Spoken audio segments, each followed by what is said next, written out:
Bien manger à un prix raisonnable, ça pourrait être le credo de deux Orléanais, deux passionnés du bien manger qui défendent, vous allez le voir, une cuisine de terroir agrémentée d'une pointe de gastronomie. Leur portrait avec Bérénice Dufay et Yves Leblois.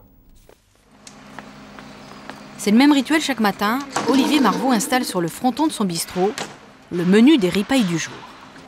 Âgé de 33 ans, il a repris l'affaire il y a plus d'1 an avec un seul leitmotiv: faire de la qualité à un prix raisonnable. Et la qualité, ce sont d'abord des produits. Ici, on est bien loin des métros et autres grandes surfaces. Seuls les petits producteurs locaux sont privilégiés. Bonjour. Ça va bien? Qu'est-ce que vous êtes beau pour nous? Ah bon?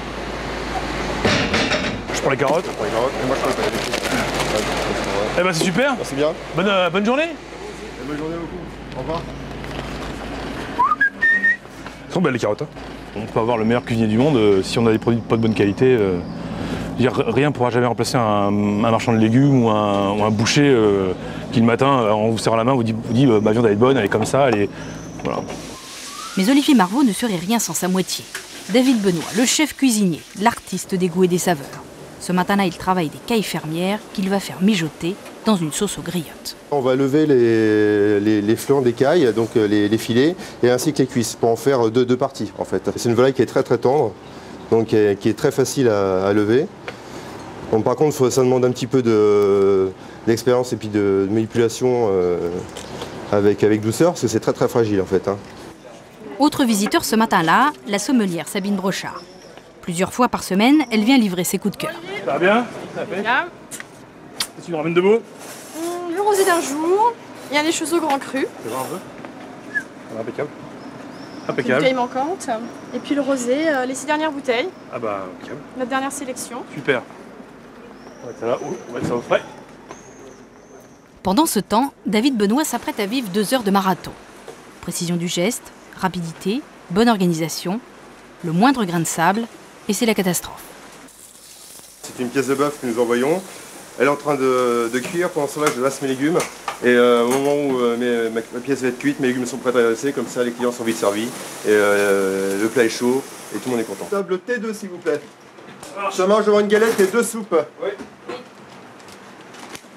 Attention. T2, tu m'as dit, hein? T2, oui. C'est parti. Olivier, un petit mot sur ce plat? Alors là, donc, vous avez une pièce de bœuf d'appellation avec une petite cuisine de pommes de terre. Et là, vous avez donc un farci de dorade royale avec une émulsion à la fraise. Allez, on est parti. Le tout servi dans une ambiance décontractée, c'est aussi ça le secret de leur réussite. Parfait. Donc je vous conseille de goûter un petit peu de sauce, croquer dans la fraise et goûter le vin. Et là, voilà, bonne dégustation. Je vous en prie. Le restaurant, il faut que ça vienne à loisir et pas qu'à un moment où on mange. Quoi. Un loisir. Un loisir. Ah oui, la restauration, pour moi, le restaurant, pour moi, c'est un loisir. Personnellement, déjà, ça s'en est un. Mais il faut que les gens ils se mettent vraiment en condition. Quoi. Ils vont découvrir des choses, manger des choses qu'ils ne connaissent pas, goûter des nouvelles choses, s'amuser, quoi, simplement.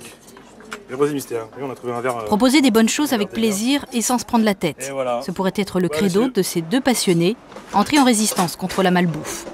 Olivier et David iront loin, incontestablement. Oui.